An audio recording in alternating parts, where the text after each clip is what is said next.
Good afternoon. Today is the fourth day of February 2016, and we continue with our explorations in Savitri with much gratitude for Alok being back with us. And we are taking up still the book of the Traveler of the Worlds on page 145, The Kingdoms of the Little Life. I had begun last time reading Nirodharan's I Am Here, I Am Here. I'd like to pick that up again, perhaps reading the one paragraph over again, where Nirodharan says, "But Savitri was not his sole occupation. Savitri alone, which was the preoccupation nearest to his heart, will one day fire the imagination of the world by its sheer bulk and beauty of profound images, vivid words, felicitous and daring expressions, every detail of which he took sculptor-like pains to develop. The first book itself went through 10 revisions, and had he been able to maintain the same godlike labor throughout, or had he not been compelled to lean on the support of a weak and at times unwilling assistant required to keep pace with his divine energy, Savitri would have seen the light of day before his own life's light had withdrawn. But alas, that was not to be."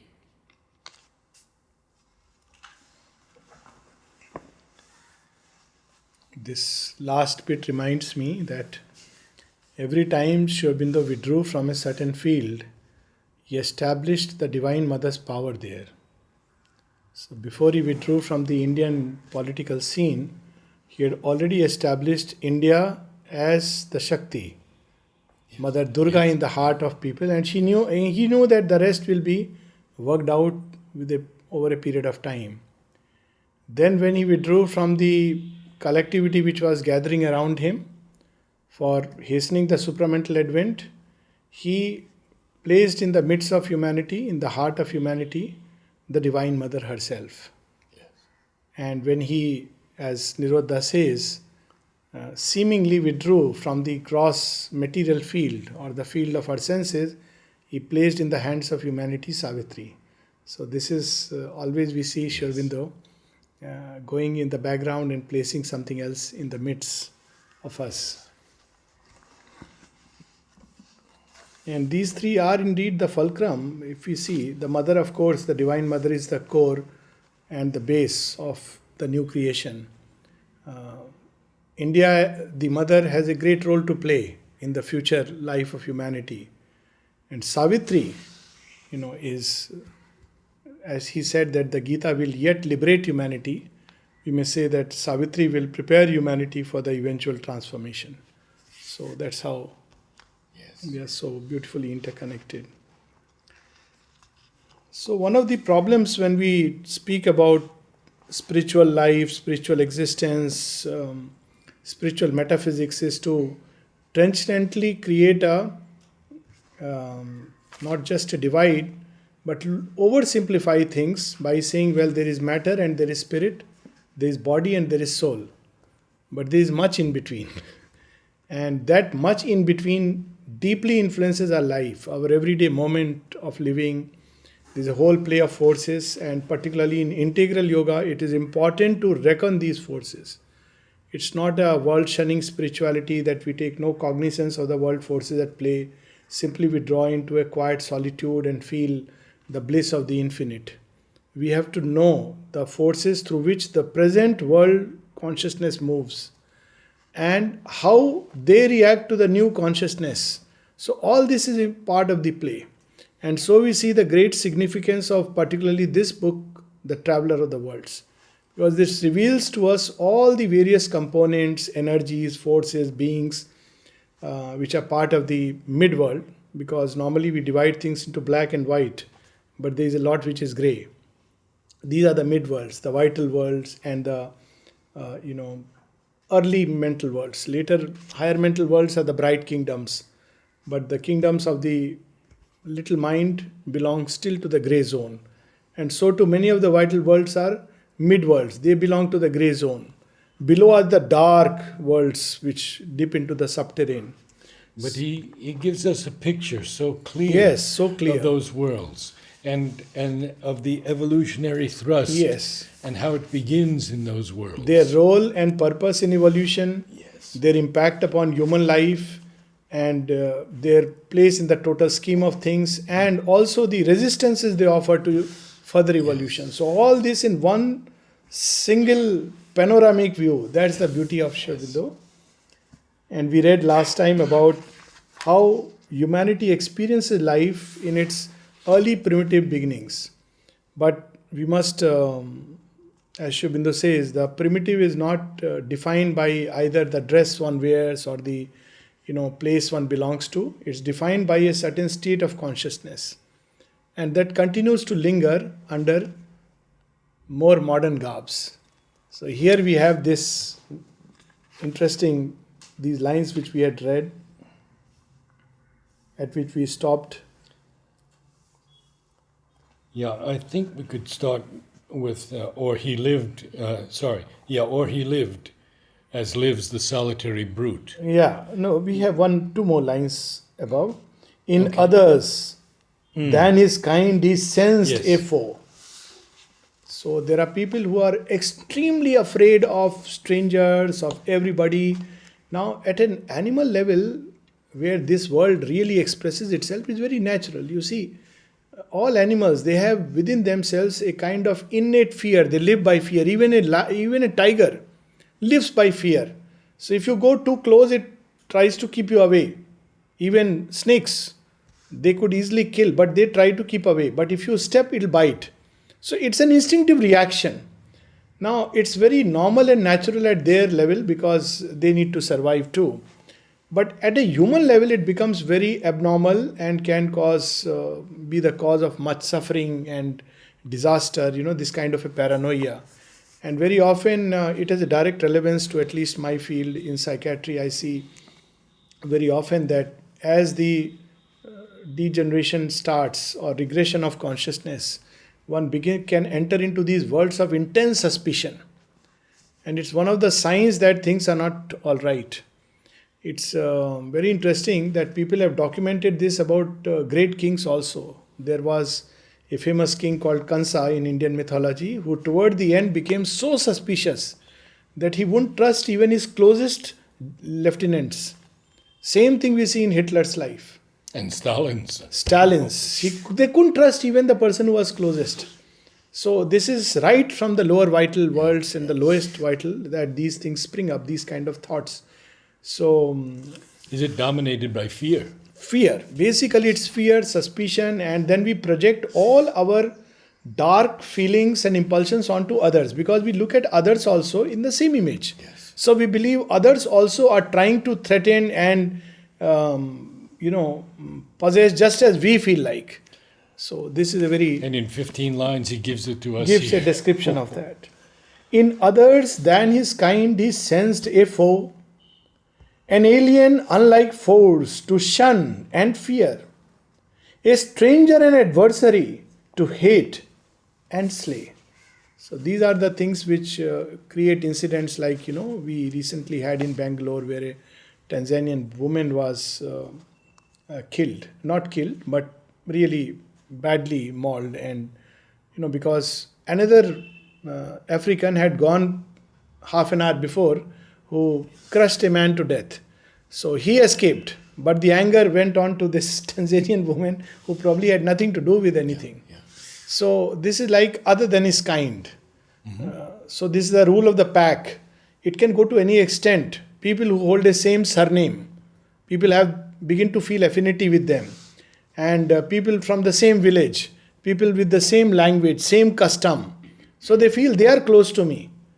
Whereas others may be much closer deep inside in the aspiration, but that sense doesn't grow.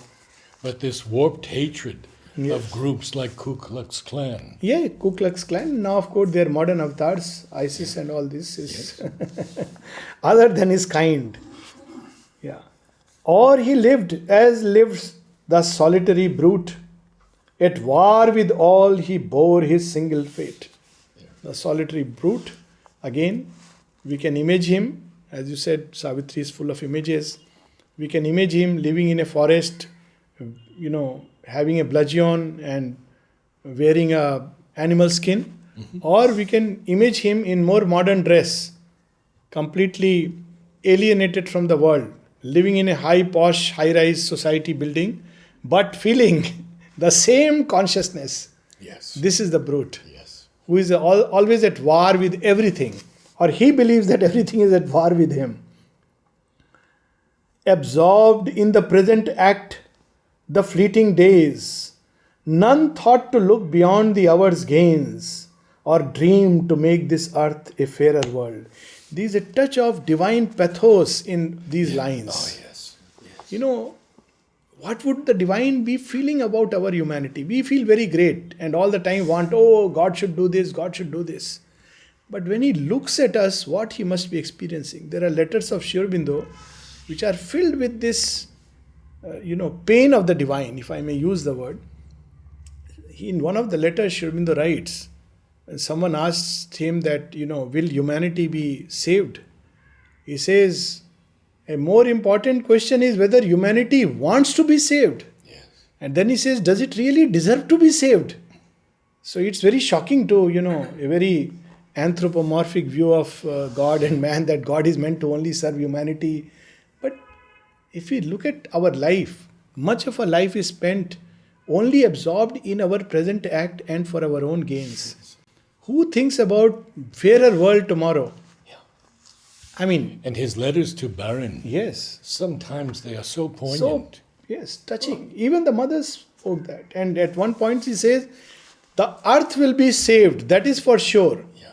Whether humanity will be saved or not is a question that the mother has left hanging, and I can only do the same. Yes. Because this is the state of most of humanity. None thought to look beyond the hour's gains, or dreamed to make this earth a fairer world, or felt some touch divine surprise his heart. The gladness that the fugitive moment gave, the desire grasped, the bliss, the experience won, movement and speed and strength were joy enough, and bodily longings shared, and quarrel and play, and tears and laughter, and the need called love. What a powerful line. It's like a punchline. Yeah. What people call as love, nothing but a bodily need. That's what death will question Savitri. Yes. Because this is the domain of death. For death, this is what love is. And death says, oh, I know about love. It's nothing but a bodily longing. It's a glandular secretion. And Savitri tells, my love is not a longing of the heart or a craving of the flesh. But this is what much of humanity is.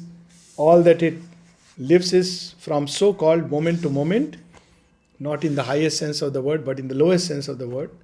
And they are drifting with time and absorbed in the present act. In war and clasp, these life wants join the all life. This is a very profound truth Sri Aurobindo is revealing in these 4 lines. In war and clasp, these life wants join the all life. Wrestlings of a divided unity, inflicting mutual grief and happiness, in ignorance of the self forever one. Yeah. So it's a game of life. If you look at it from the vantage point of the vastness, it's a game of life.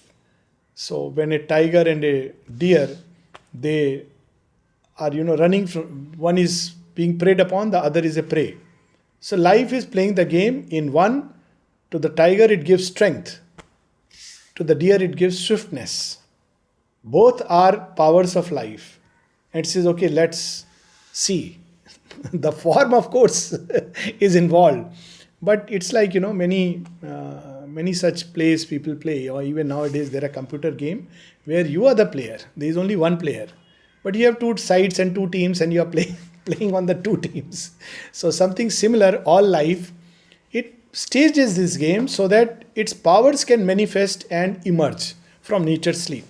So when maybe some early pre-deer creatures were those, they were not so swift, they were quite bulky. And I can imagine tigers chasing them, and they develop swiftness, challenged by the tiger. And then they become, what the more modern version of deer is. And this is how the game of life goes on. It's a game she plays. But we get caught, we don't know the all life.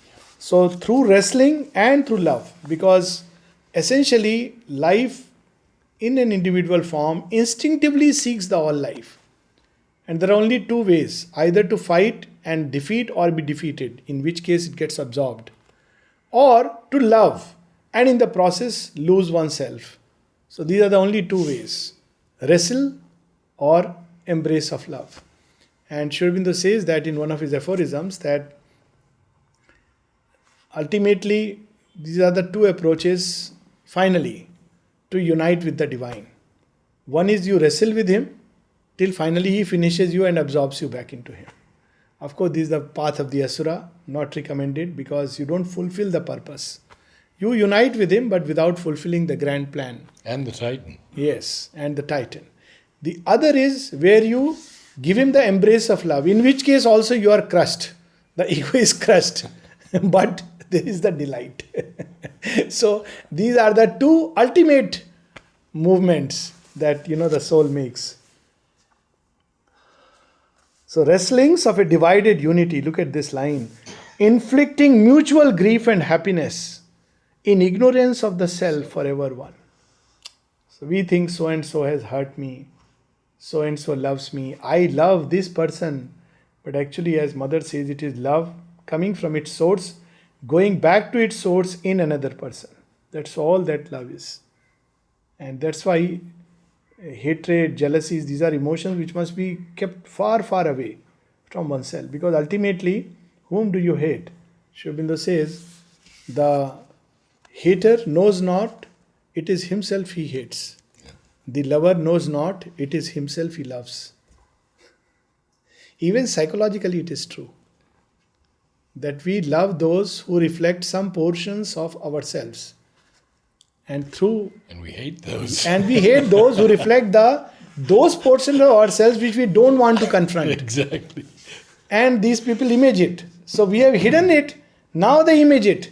And we don't like to see it. We want to crush it, finish it. So it's true at every level. Arming its creatures with delight and hope, a half-awakened nescience struggle there to know by sight and touch the outside of things. Now look at this, beautiful line. Normally we say so ignorantly that seeing is believing. Here Sri Aurobindo says, what do you see? Just the outside of things. Seeing is not believing. Seeing can be fooling also. Nature fools us all the time with sight and sound.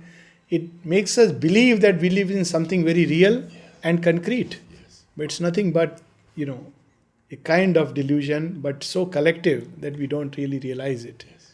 It's like living in a blind man's zone. So and I love that passage that part where I don't know who said it, you will know, but we don't see Sri Aurobindo, he sees us. Yes, that is the blind saint called Sharananand. So yes, that's a very beautiful thing. Thanks for reminding it. So he was in the queue for darshan, and someone asked him. He was a saint in his own right with his own following. Yes. And he was asked by someone that you are going to have darshan of Sri Aurobindo. What for? He said, what do you mean? He said, Sri Aurobindo won't speak and you can't see. So what's the point of darshan? He said, even if I had the eyes, how much can I see? Yes. I am going so that his gaze can fall upon me. It's a totally new sense of darshan. Yes. Yes. His gaze can fall upon me. Sri Aurobindo says that live always as if you were under the very gaze of the Divine Mother. Yes. His gaze being upon us. In the dining room they had that, I don't know if it's still there. act always as if the Yes, mother were watching you. yes, yes. And when I came as a young man, these guys were there, and they said, "Oh, big brother, big brother." That was their idea, that that mother was big brother here, Yes. looking at it. But when you really look at that Yeah. saying, if you could live in that, Yes, and many such things, very often people get tormented. Oh, I don't see, I don't have a vision, I don't see the mother. Doesn't matter. Mother is seeing you, that is enough. Yes, yes. Similarly, I have this problem, that problem. Sri Aurobindo writes in one of the letters, all that you must have is to know, remember that the mother loves you and you are the mother's child. That's all you need to know. yes, Mother loves you. Look at it. We can't love, but she loves us. That's the faith that we must keep. All that you need to remember is that the mother loves you and you are the mother's child. Base your life on this fact, and everything else will unfold itself. So, instinct was formed in memory's crowded sleep. This again, Sri Aurobindo, how beautifully he blends, science and art and beauty and love and divinity and matter so beautifully. Only the divine artist can make such a lovely amalgam. Now, what he says is really something which is discussed in the scientific circles, particularly when people debate how is instinct formed. So there are a lot of studies on that, and they realize that it's a kind of subconscious memory which we don't know how it flows, but flows sometimes even from one generation to another. Now, they have done a lot of research, modern research, and they have come to this kind of a so-called conclusion. And look at how Sri Aurobindo, in one line. in one line, half a line. Instinct was formed in memory's crowded sleep. It's literally like this instinct is formed. You must have seen that movie where this geese was following the mother geese, and when they are still young, this girl Yes. begins to, behave like a mother geese, and they follow her wherever. She's in a plane. Yes, she's And they in the follow plane, her. they follow her. In Because formation, yes. for them, she is the mother geese. Yes. It doesn't matter. She may not have wings or she may look very different. So memory is crowded sleep. When a baby is small, then all these things go and create a kind of instinctive sense. And there are many practical aspects which flow out of it. The past lived on as in a bottomless sea, the sea of the subconscious, in which all these crowded experiences go and sink. Inverting into half thought, the quickened sense, she felt around for truth with fumbling hands. She, of course, is the little life. Clutched to her the little she could reach and seize and put aside in her subconscious cave. The little she could seize, and that goes into the subconscious cave. And she remembers it. We have as a child, we used to read this famous story of Androcles and the lion. Mm-hmm. So the lion remembered that, the lion remembers that the Androcles had come and taken out the thorn. The thorn from its foot. Thorn from its foot. Yeah. So the story was, of course, a very humanized one that, much later the, animal remembered and spared. Now, it's not because there is a conscious thought that the animal suddenly became kind and was compassionate. No, these are not experiences which animal consciousness can have. But there is a half thought, there is a memory. Yeah. And it's that memory to which this animal kind suddenly reacts and responds. So we have this beautiful line. So must the dim being grow in light and force and rise to his higher destiny at last. Look up to God and round at the universe and learn by failure and progress by fall. This is the staircase created for man. There it is. For ascent of life, for ascent of consciousness. So in the beginning, this is inevitable. So we can't claim absolute protection and no failure, nothing, a very smooth life when we are still going through. It's much later that one can claim that kind of state. So we have these, I'll read these lines again. So must the dim being grow in light and force and rise to his higher destiny at last. So everybody will rise to his higher destiny to start with. But this is the steps of the way, and we should not blame either God or karma or anything else. It's just an evolutionary process. A 5-year-old child going through a schooling process in kindergarten can't, expect that I should be allowed like the adult to walk and drive a car on the, busy streets. He can't, just can't. You have to grow up. You may feel bad about it. You may say it's a very unfair world. Look, I see my elder brother, 15-year older than me, drive the car, but I am not allowed. But that's how we think. We think God has been very unkind and unjust. He is not unkind and unjust. He knows the ordered plan. He knows what is needed at each step. And depending on the stage of evolution, we meet the experiences. There is something very interesting about this place, ashram. Someone told me, and it is so true, I have seen over years with many persons. When you come here, you meet the people and you meet the experiences that are necessary for your progress. And you can't generalize it. It's very interesting. Each one in the same place has very different kind of experiences. Of course, the core is there of the samadhi, but meeting people. There are people who will come and suddenly find everybody is helpful and everybody. There are people who come and they will be quite shocked with, the kind of people they meet. Essentially, it's like the experiences which are necessary for your progress at a given stage of evolution. And the same thing happens in world and life. Unfortunately, people become cynics. They draw hasty conclusions. But if they had the patience and trust, they would see that this was exactly what was needed for my growth at that point of time. In the early days of Aurobindo, a young lady said something very interesting to me. She said, I've been in the ashram a long time. And she said, I've had many difficulties and many experiences. And she said, the churning continues here. And she said, yet when I go outside, I seem to represent the mother. Yes, so true. That is the core. That's the core. Very interesting. Another, someone who was very drawn to Sri Aurobindo, reading essays on the Gita and other books and wanted to come to the ashram. This is probably early 70 or late 60s. Mother is still there in the physical body, and he would ask every year permission to come and mother would say no. That time it was not like anyone could just walk in. Mother would say no, no, no. Then finally his friend said, doesn't matter, you come. It doesn't matter, you come. So he came. And message was sent to mother that, so-and-so has come. So there was a whole process. You go to Nalnida and then, he'll take to mother. Meanwhile, he was sitting in, I think IGH had just come up, or one of the guest houses, where he suddenly saw Ajanta's fresco on the wall.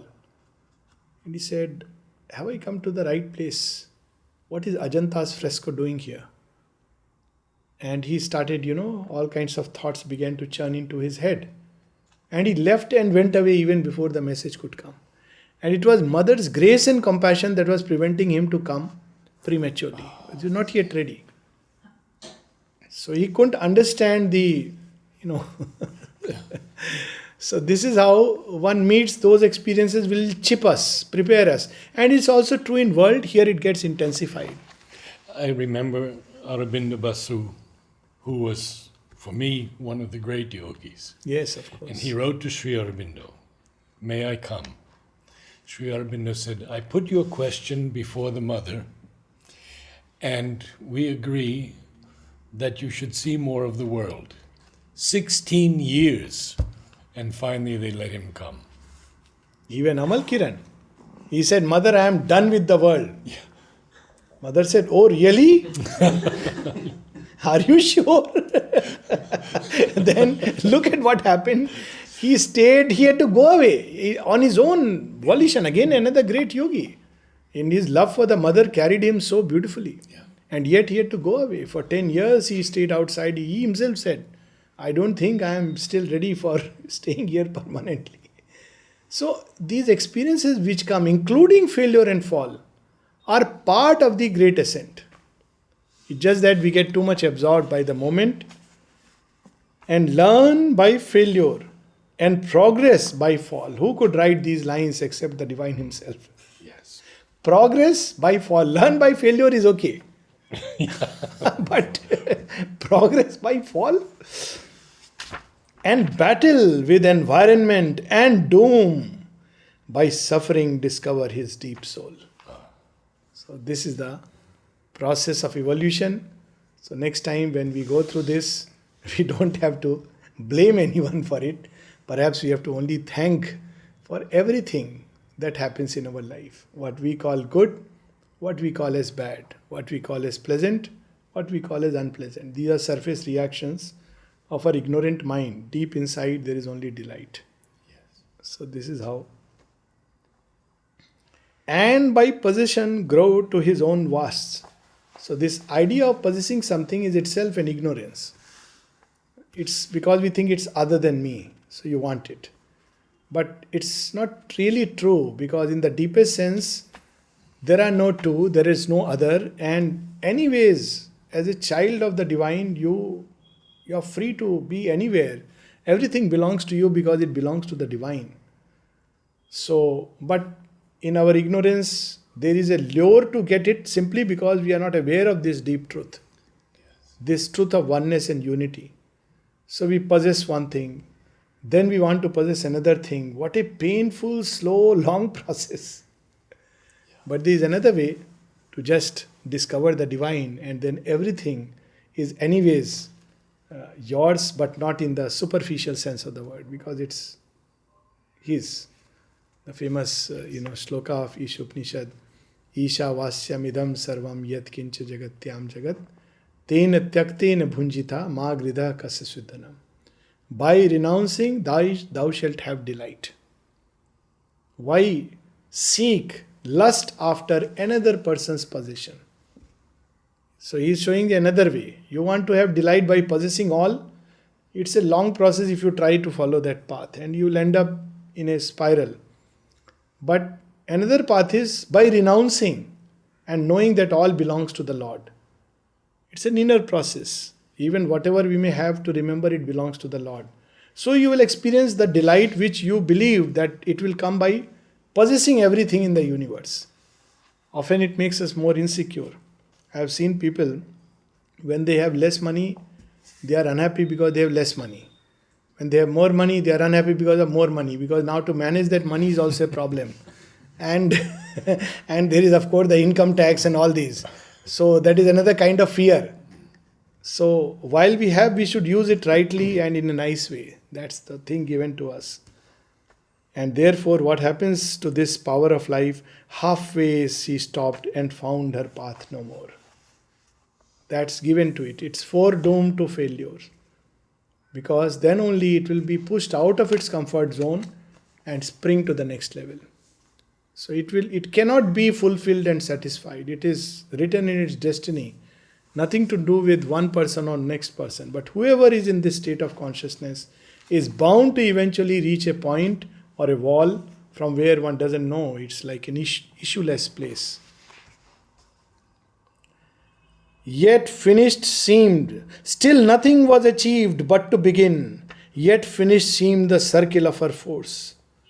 That everything one has done, but it seems one has achieved nothing. It's a very sad thing when sometimes, we see people, I have had encounters, people towards the end of their life, and they feel so miserable that we could do nothing. They have a full family, an empire, they have children, grown up, doing well, but they end up with this hollowness that we have done nothing. Because it's like moving in that circle and ending at the same point at the end of the day. Only she had beaten out sparks of ignorance. This is very interesting image. I don't know how it was done outside, but this is a very typically Indian image. In India, also holy days, and when there used to be this fire, that primitive kind of early fire, kitchen fire, not the gas one. So you burn a wood or, the fire is there, and slowly, when the fire is dying down, There is very little fire left, and something has to be heated up. So you don't want to once again light up the fire. So you look for little bit sparks. If they are there, you beat it so that air flows and little bit of Yeah.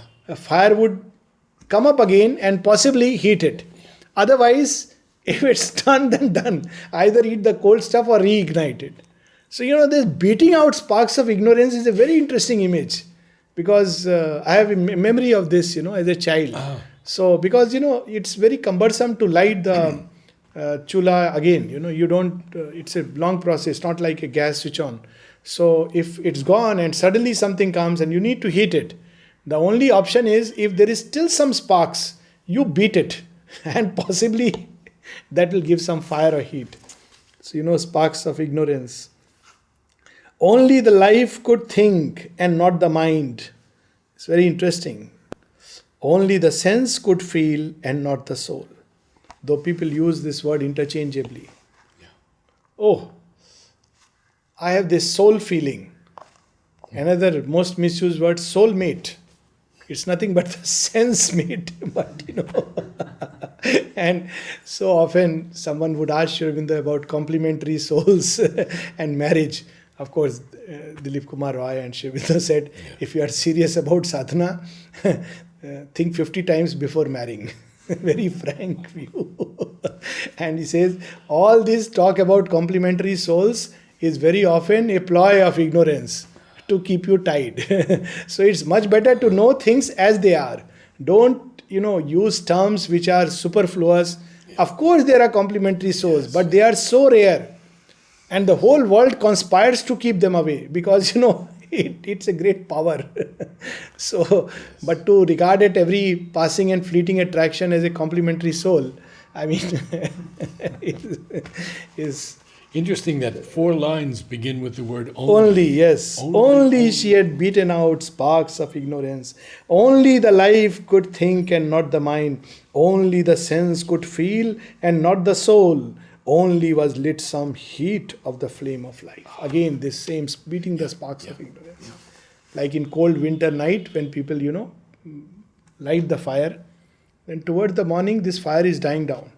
So you beat it so that little more warmth can come. So it can give a little bit glow. And that's what people confuse it with the intimation from the soul. So very often when people say, my soul feels so. So my counter question is, have you even experienced your soul? To use the word soul is a very big word. It cannot be used loosely and lightly. I mean, it means something. It's something so solid, so real. I mean, once you experience it, the whole world goes topsy-turvy. She says there is a complete reversal of values. But every feeling that arises because it's strong, intense, moves us in one direction doesn't mean it's a soul feeling. So, only was lit some heat of the flame of life, some joy to be, some rapturous leaps of sense. So this joy of life, though it is good at a certain stage, we should not mistake for the deep, deep, deep joy of the soul. So this is simply something which leaps the sense. All was an impetus of half-conscious force, a spirit sprawling, drowned in dense life foam. What a wonderful line this is. Even music. A spirit sprawling, drowned in dense life foam. A vague self grasping at the shape of things. This is how the experience is. There is so much of foam and froth on the surface that the spiritual element is there, but it's drowned in all this. He's not using the word darkness, which is different. It's like the foam and froth of life. And there is the spirit drowned within it. Last few lines. Behind all moved, seeking for vessels to hold a first raw vintage of the grapes of God. On earth's mud a filth of the supernal bliss. So behind all moved, seeking for vessels to hold. What is behind all this? Ultimately, it's the delight of creation. So it is looking for vessels to hold. And in the bargain, something of it spills into it. And that's enough for it to hold. And it's so beautiful. First raw vintage. Raw vintage of the grapes Grapes of of God. God. I'm sure if somebody knows the whole process of, Yes. extracting wine out of grapes would know it better.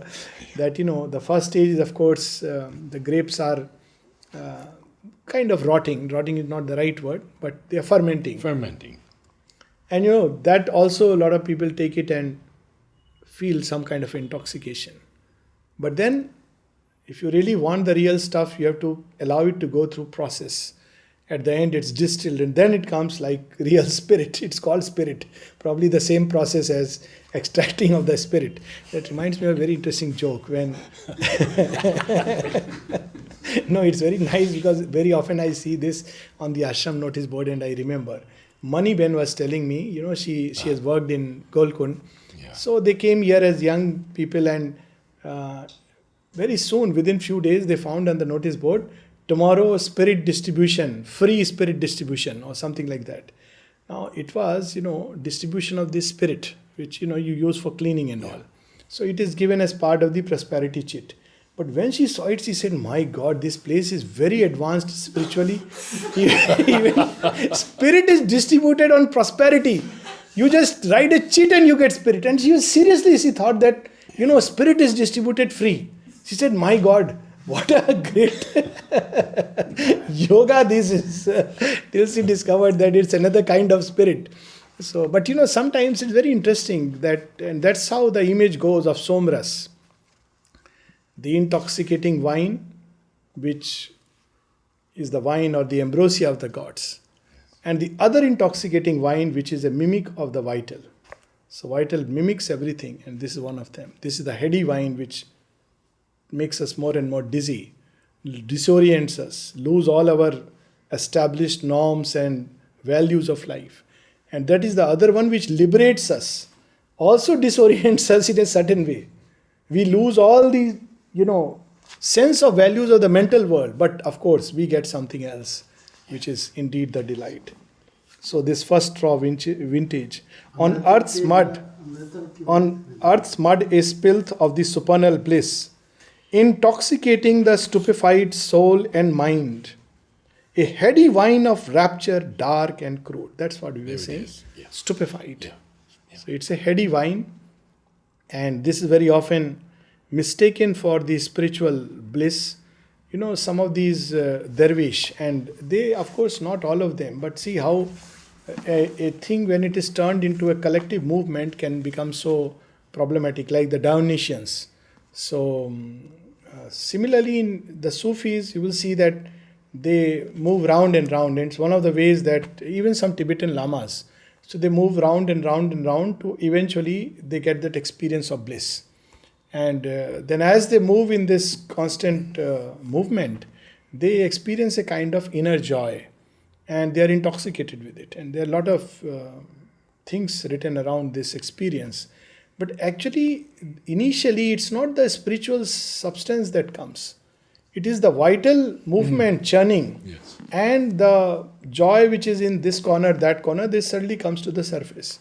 And this can very easily be mistaken for the true spiritual experience. Even in India, certain bhajans and kirtans where people, wake up at night, and what is called in India as Rat Jaga, they keep awake whole night singing bhajans and dancing, and they feel joy, and they feel, this is so nice. It's not the true spiritual joy, but something from the vital, which is mistaken for the true stuff.